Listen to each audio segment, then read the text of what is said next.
Bonjour. Alors c'est bon. Bonjour. Voilà, après ces quelques petits décalages du début, on va pouvoir commencer la conférence. Alors, aujourd'hui, je vais parler effectivement de gestion des identités, mais vraiment plus du niveau tout ce qui est process et tout ce qui est effectivement externe à la gestion des identités et comment est-ce qu'on fait pour avoir une intégration de bout en bout, puisqu'effectivement aujourd'hui la gestion des identités ne s'y limite plus à simplement gérer des identités. Et je vais partir d'un cas concret. Alors je vais d'abord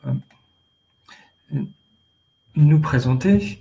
Donc moi je suis Benoît Mortier, je suis le fondateur d'une société qui s'appelle Fusion Directory et qui édite un logiciel du même nom, un logiciel de gestion des identités en logiciel libre.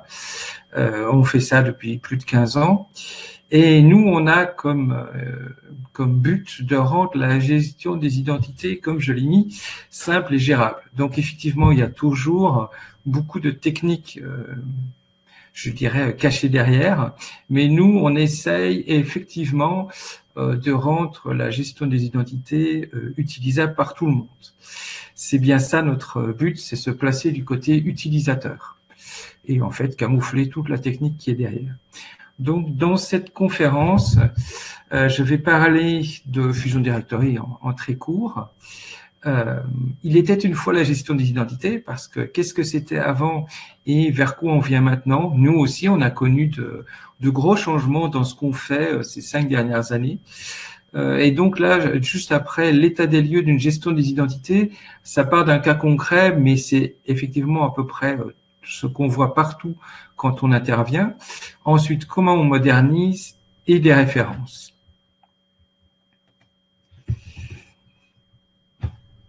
Alors, la présentation de Fusion Directory. Alors, et comme je l'ai dit, on est éditeur de Fusion Directory, qui est un logiciel libre de gestion des identités, vraiment avec un focus très fort sur l'utilisation quotidienne, comment faire en sorte que tout le monde puisse l'utiliser, de la secrétaire jusqu'à l'administrateur système. On fait ça depuis très longtemps, donc en dehors de ce qu'on fait là, on s'occupe aussi de portail SSO, de pas mal de choses dans le genre.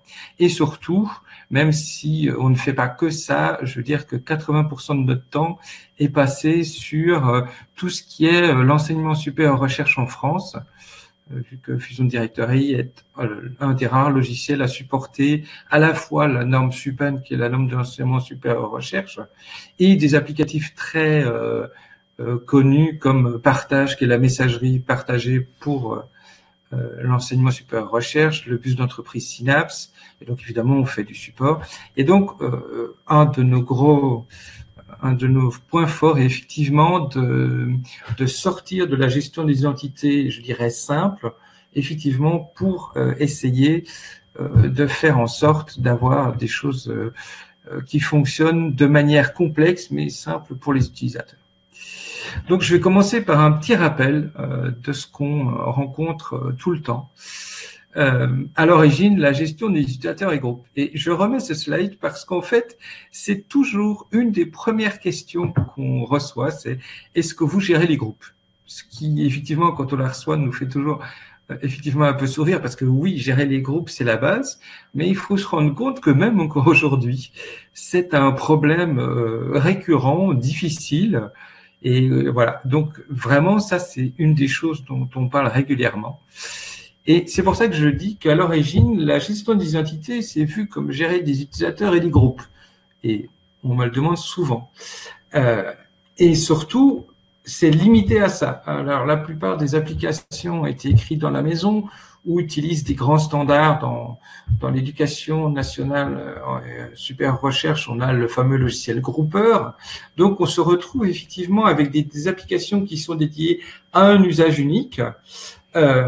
Et parfois, tout simplement parce que l'application de gestion des identités qui a été mise en place il y a 10 ans, on a fait un développement in-house où on a essayé de faire des choses qui correspondaient aux besoins de l'époque. Et au fur et à mesure, on a construit je dirais, tout un réseau en étoile d'araignée d'applications qui, dans les processus, servent juste à contourner le problème qu'on n'a jamais remis en ordre la gestion d'identité de base. C'est-à-dire, on a construit à côté des applications pour rajouter des attributs, pour faire quelque chose dans un process, mais qu'on n'a jamais effectivement remis à plat. Et donc, on se retrouve au bout d'un moment avec beaucoup d'excroissances qui sont difficiles à gérer. Ensuite, vient le second problème des applications métiers et autres applicatifs, comme j'appelle ça. Beaucoup d'applications métiers, encore aujourd'hui, et je parle de 2020, ont un support LDAP très médiocre, surtout dans les environnements qu'on rencontre, ou même des nouveaux développements n'ont toujours pas de protocole moderne. Et donc, du coup, on se retrouve effectivement avec des applications qu'on doit interfacer avec les autres, mais on se retrouve vraiment coincé. Beaucoup d'applications in-house n'ont même pas tenu compte de la gestion des identités qui étaient en place et donc utilisent d'autres modes de fonctionnement avec des processus manuels ou alors des applications dédiées à une catégorie de personnel, c'est-à-dire dans l'éducation, on voit ça souvent, le problème des fameux vacataires ou des externes hébergés, c'est des gens qui font partie de la vie des campus, mais qui ont des statuts spéciaux. Un vacataire, c'est souvent quelqu'un qui continue ses études, mais qui travaille en même temps. Donc, du coup, il se trouve dans deux bases de données, celle du personnel, celle des étudiants. Le problème, c'est que on n'a pas pris la peine souvent d'interfacer ça avec le reste. Donc, on se retrouve avec une application vacataire quelque part, une application hébergée d'un autre côté. Et toute la problématique, c'est qu'en fait, on est obligé de faire cohabiter toutes ces données, essayer d'en faire quelque chose de cohérent. Et c'est relativement assez difficile. Et bon, les web services, j'en parle même pas parce que même quand il y en a, et même sur les applications propriétaires de scolarité, non, c'est pas des web services. Souvent, c'est des choses qui servent à prendre des données, remettre des données, c'est très rare, mais qui ont été effectivement très mal écrits, encore une fois, parce que ça a été écrit il y a des années, bien avant qu'on ait la vague de web services actuelle. Et donc, je parle de workflow complexe à simplifier parce qu'en fait, effectivement, aujourd'hui, le grand changement, c'est que la gestion des identités, elle s'adresse à tout le monde. C'est-à-dire qu'on voudrait effectivement avoir des processus automatiques, des processus qui prennent les données d'un côté, font tout le travail et vont les mettre dans une autre application. Il faut simplifier parce que beaucoup de process ont encore des traitements manuels, mais ces traitements manuels ne sont reconnus que par une personne. Donc, quand cette personne est en vacances, par exemple, eh ben, on ne peut pas avoir un process qui tourne parce que la personne qui doit faire les modifications est en vacances, il n'y a personne qui sait comment les modifier. C'est parce qu'au milieu de ces processus qui devraient être automatisés, on retrouve les fameuses applications dont je parlais il n'y a pas longtemps et qui sont des blocs au milieu que seulement certaines personnes savent comment gérer. Puis après, on voudrait éviter les erreurs humaines parce que toutes les erreurs dans les noms, les prénoms, les statuts des personnes, le fait qu'on doive changer après, eh ben, on n'a pas de processus qui permet de changer après, qui permet de propager des changements. Ce qui veut dire que, par exemple, changer un nom de famille, bah, ça peut être de 1 heure à 2 jours, suivant le nombre de personnes qu'on doit contacter. Donc ça, c'est vraiment les problématiques fortes qu'on rencontre aujourd'hui. Alors, pour avoir une petite idée, j'ai mis un petit schéma, et encore, je l'ai super simplifié. Si mon ami les slides, voilà. Donc ça, c'est un schéma réel, et encore, j'ai laissé des parties à l'extérieur pour que ça tienne sur les slides, mais on voit très bien qu'on a toute une série d'étapes. Par exemple, on a bien l'étape 1 qui donne sur l'étape 2 de l'enrichissement, mais l'étape 3, on a une application qui sert à mettre des données là-dedans, et puis quand on a mis les données là-dedans, on retourne à l'étape 1, et quand tout est donné à l'étape 1, on sort des fichiers, ces fichiers, on va les pousser à un endroit, puis de ça, on va repousser des fichiers à un autre endroit, et puis par exemple, le set, qui est la photo pour le badge, vient d'une autre application. qu'on doit remettre à une autre place, et ainsi de suite. On se rend bien compte que dans ce genre de process qui fonctionne, parce que les gens les connaissent, parce qu'ils savent comment les gérer, parce qu'ils connaissent les problèmes qui peuvent se poser, ne sont pas gérables à long terme à partir du moment, et c'est la grande tendance, où les établissements ne sont plus des silos, mais doivent communiquer avec énormément de partenaires externes, doivent se mettre dans des fédérations.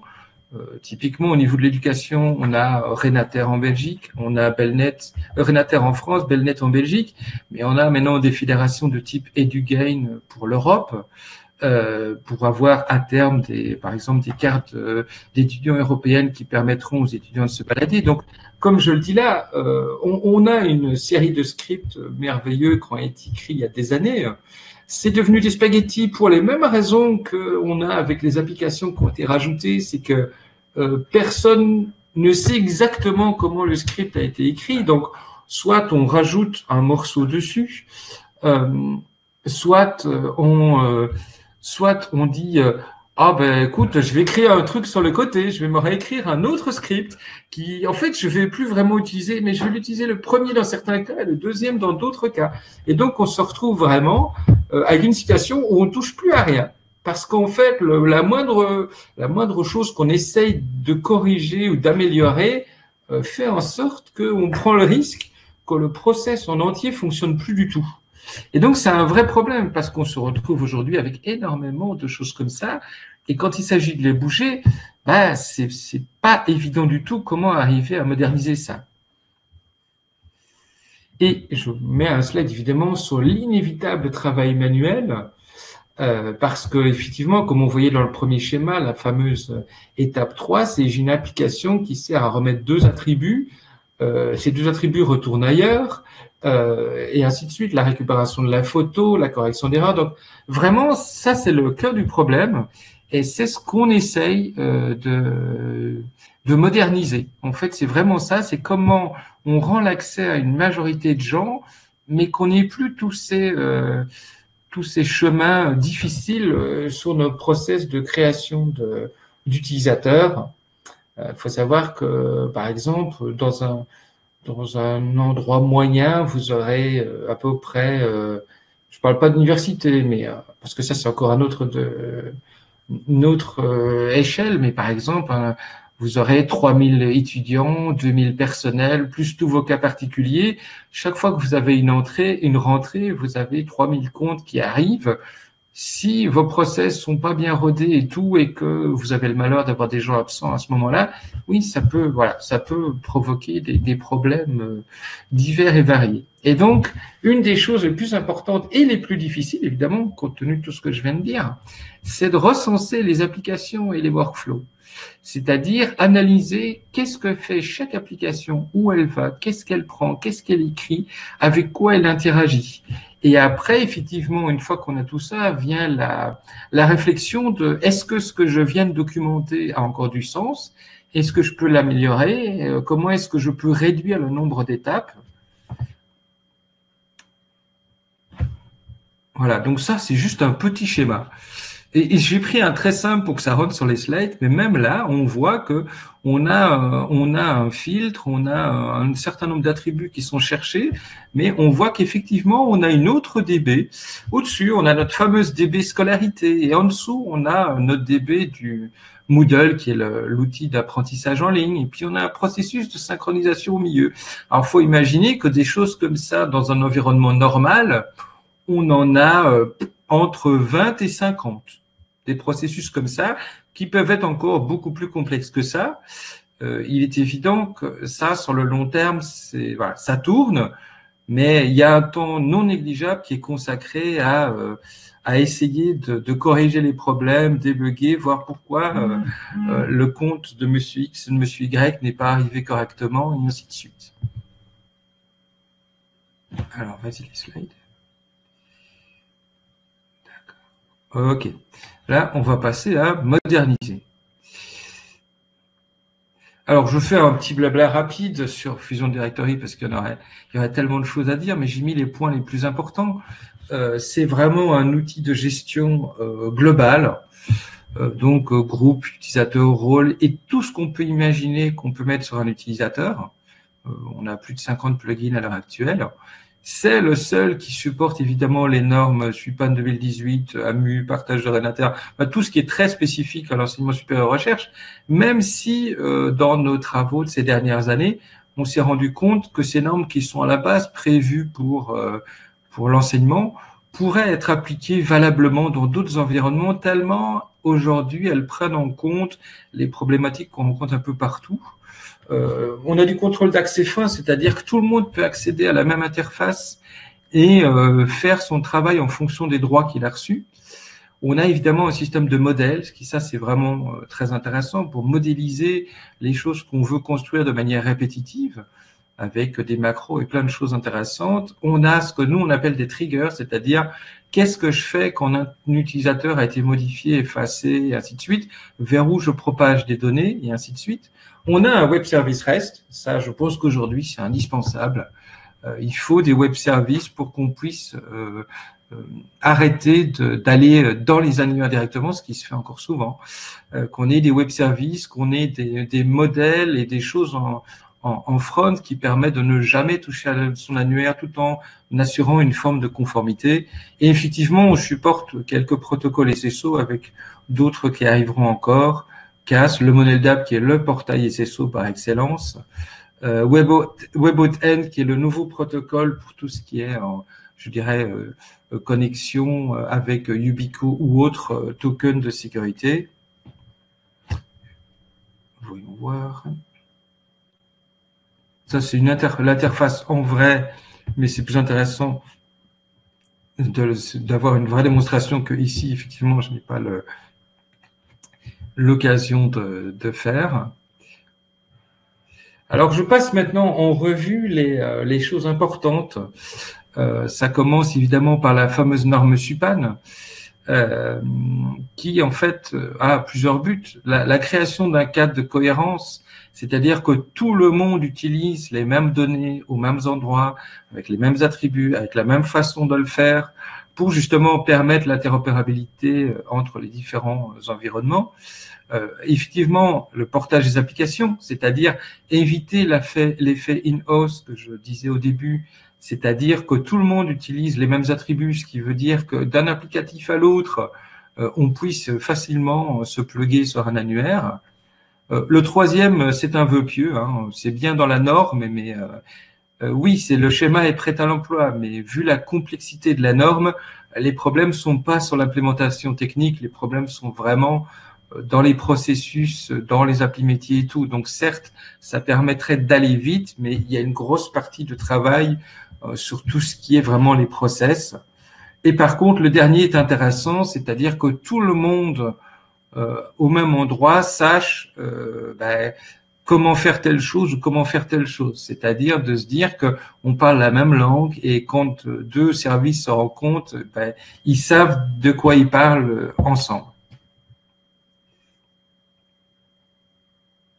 Donc là, c'est une vue d'écran, mais c'est juste pour montrer, effectivement, l'écran est 3 fois plus grand, tellement la norme prend en compte tout ce qui est personnel, étudiant, vacataire, externe, alumni, enfin, c'est relativement complexe.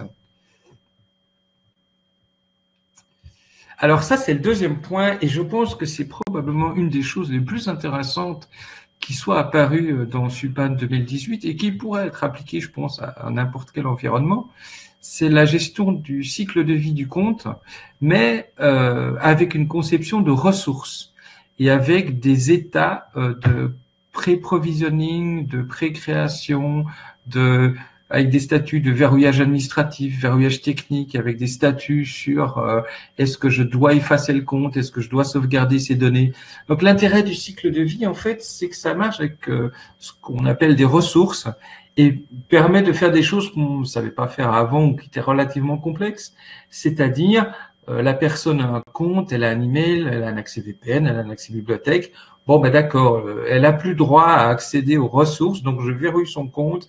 Par contre, pendant 6 mois, elle a encore le droit d'accéder à son mail et son badge bibliothèque est valable de telle date à telle date. Donc, c'est vraiment la gestion fine par utilisateur des ressources et de toutes les ressources auxquelles il a accès. Dans des endroits comme celui dont je parle là, effectivement, tout est géré dedans. On peut gérer les VPN, on peut gérer tout ce qui s'ensuit comme ressources. Et je pense que ça, c'est vraiment une des parties les plus intéressantes et qui pourrait être utilisée sans utiliser le reste de la norme, en fait. Là, donc là, je montre, mais bon, c'est vrai que c'est pas très parlant. Ça montre deux comptes dont un est verrouillé et l'autre est encore actif pour une raison bien précise avec des dates. C'est vraiment cette partie-là dans la gestion du cycle de vie qui est vraiment très intéressante.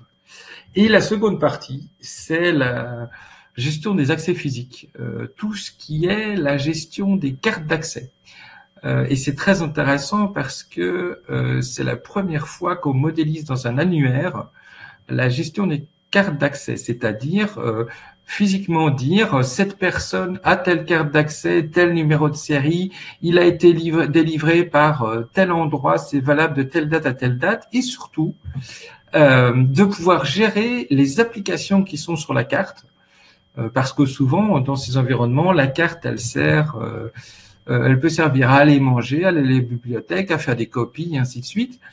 Mais jusqu'à présent, c'était les fournisseurs de cartes qui étaient le gestionnaire de ces données. Et donc, on avait de nouveau deux entrepôts de données différents. On avait une partie dans l'annuaire, on avait une partie dans ceux qui faisaient les cartes. Résultat des courses, on faisait des doubles entrées, des doubles saisies. Vous pouvez imaginer les erreurs sur le nom de la personne, la photo, enfin, tous les problèmes qu'on peut imaginer quand on n'a pas un flux de données qui passe d'un côté à l'autre. Et l'intérêt justement de ça aujourd'hui, c'est que ça permet de gérer la carte et toutes ces applications et même la révocation de la carte et ainsi de suite dans l'annuaire et pousser les données au fabricant de cartes qui lui globalement va nous renvoyer l'identifiant de la carte en fait. Mais du coup, là, on a bougé ça et c'est vraiment les gestionnaires au sein de la gestion de l'identité qui ont en fait une vraie vue sur où est la carte, quand est-ce qu'elle a été délivrée, qu'est-ce qu'il y a comme application dessus. Tiens, je dois lui enlever une application, j'envoie une application et je dis bon ben je vais prévenir le fournisseur de cartes que il faut mettre à jour la carte de Monsieur X. Ça n'enlève pas la partie humaine quand même qui est je dois prévenir la personne de rapporter la carte et de mettre à jour la carte, mais ça permet soit de effectivement faire des changements, soit de faire carrément une nouvelle carte. Ça permet de customiser aussi pas mal de choses. Donc ça, c'est vraiment le deuxième aspect qui permet de dire j'ai une vraie gestion de mes cartes. Alors on le voit de nouveau, c'est des écrans assez grands, donc sur des slides, mais on voit la partie haute qui est la carte en elle-même et la partie basse qui est les applications qu'on met dessus.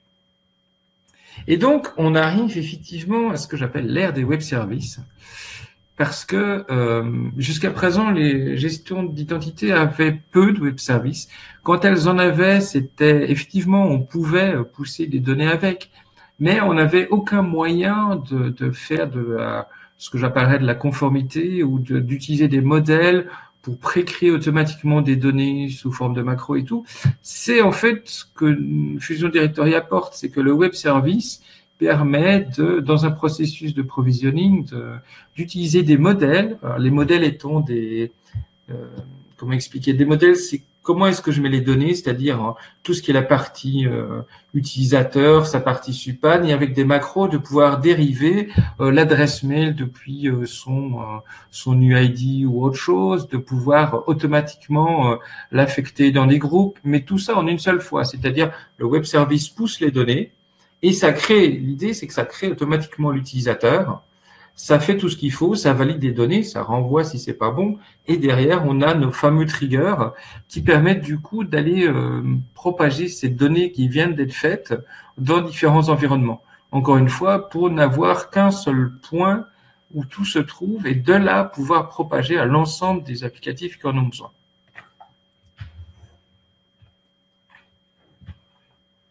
Voilà. Et donc ça, c'est un petit schéma que j'ai fait qui montre ça, qui est en fait, on a effectivement deux bases, puisque c'est deux, voire trois, c'est très classique.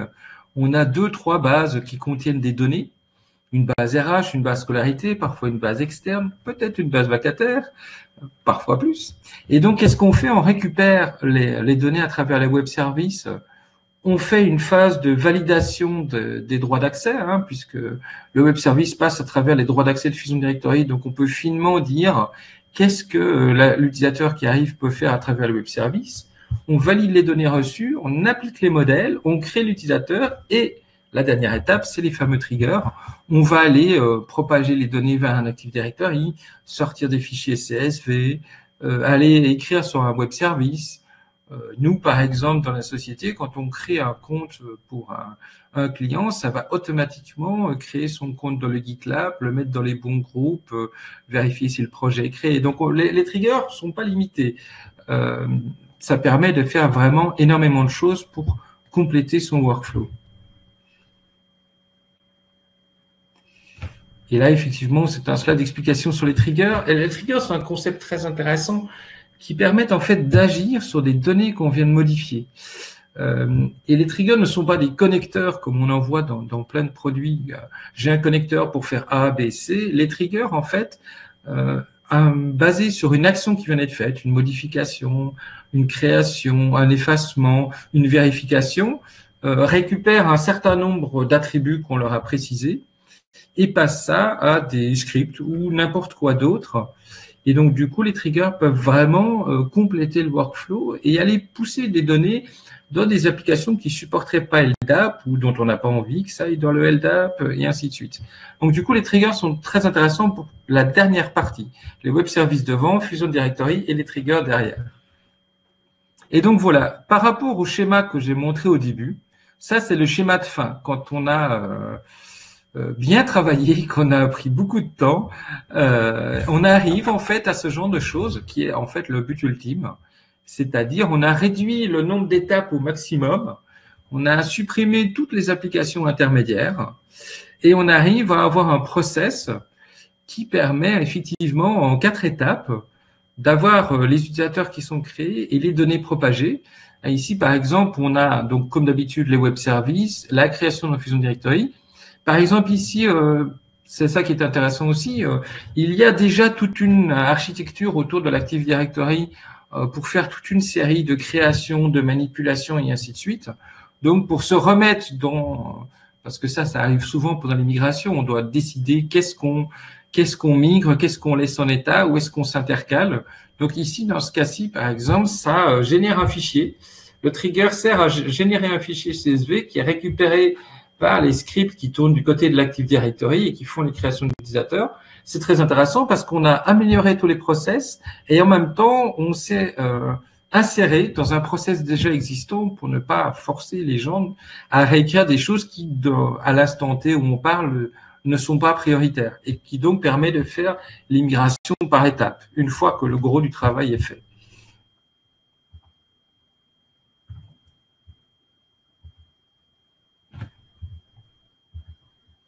J'attends les slides. Voilà. Et donc, le dernier slide de référence, le site web, la forge logicielle, hein, c'est du libre, la documentation, les supports et services et le client dont on parlait. Et j'ai encore quelques minutes s'il y a des questions. Je peux déjà y répondre ici. Et,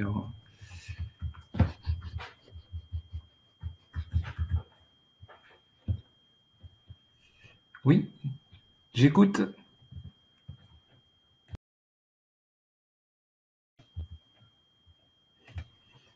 Alors, il y a Frédéric qui demandait la parole.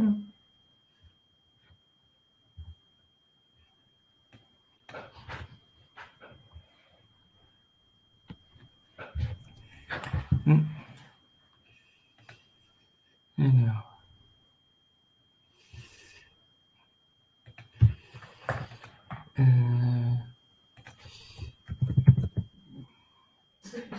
Oui, alors oui, oui, on supporte les multi-annuaires. Alors, je vais expliquer en vitesse. Fusion Directory est capable d'adresser plusieurs annuaires. Ça pose pas de problème. Vous aurez donc deux fois il va pas gérer le multi-annuaire au sein d'une seule instance. Vous aurez sur la page de login un drop-down qui vous permet d'aller sur l'annuaire A, l'annuaire B, l'annuaire C. Il va pas gérer il va pas gérer le multi-annuaire au sens où je l'entends directement dans une seule, je veux dire, instance. Est-ce que ça répond à la question?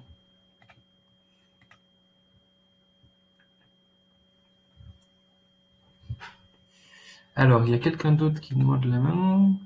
Julien. Julien, tu peux parler?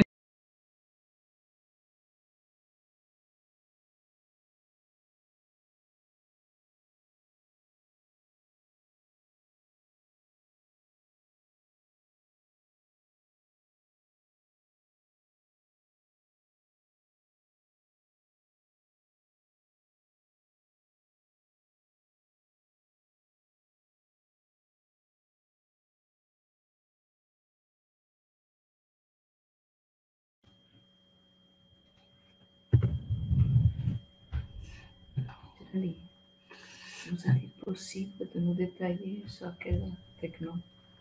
Ah, alors, Frédéric. Alors, pour l'instant, ok.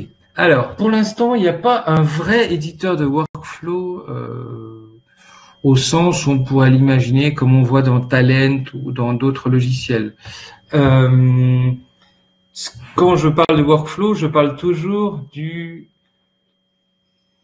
Quand je parle de workflow, je parle toujours des web services, de Fusion Directory avec ses modèles et de la sortie des triggers. Les triggers, c'est bêtement, les triggers, on écrit ce qu'on veut. La seule fonctionnalité des triggers, c'est de réagir à des données qui viennent d'être modifiées. Donc, dans le cadre de Fusion Directory, je peux dire sur l'onglet User, en post-modify, donc après une modification, récupère-moi tous ces attributs et passe-les au script X. Ça, c'est le concept des triggers. Le script X pouvant être n'importe quoi, donc il n'y a pas de code pour les triggers autre que le fait de passer les informations.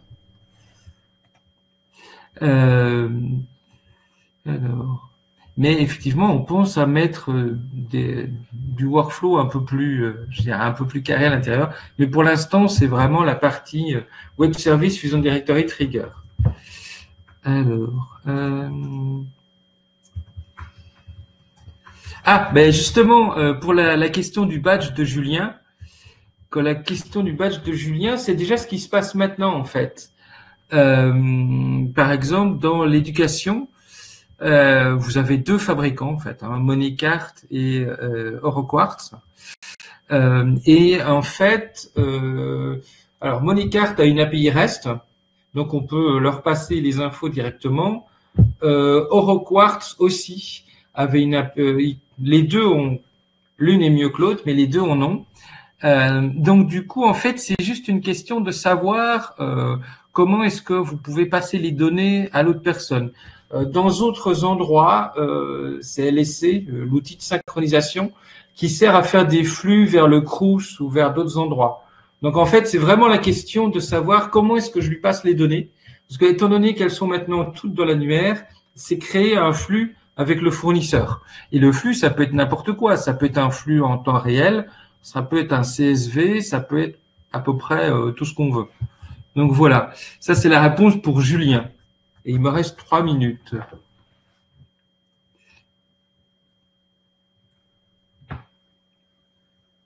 Y a-t-il encore une autre question? Ah, je vois un autre participant.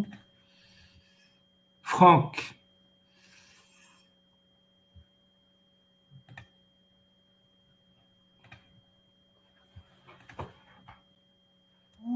Allô, allô? Oui. Bonjour. Bonjour, Franck. Bonjour à tous. Non, c'était simplement, bon, je suis Franck Lequet, je travaille à la Télécom Sud Paris et je suis le chef de projet qui est en train de mettre en place Fusion Directory sur l'ensemble de notre référentiel, des comptes permanents et étudiants. Simplement 2 points. Le premier, c'est qu'il faut vraiment pas négliger la mise aux normes et la mise en place du SUPAN 2018. C'est très lourd.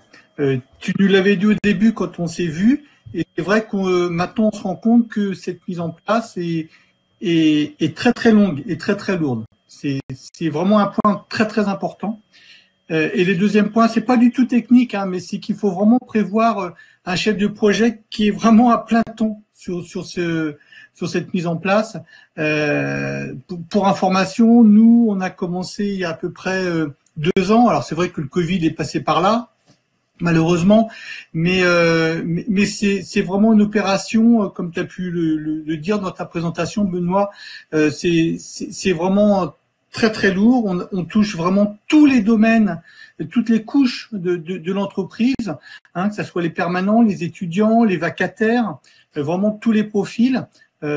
Pour nous, effectivement, c'est l'outil qui nous correspond, mais la mise en place est très très longue. C'est simplement ça que je voulais vraiment appuyer.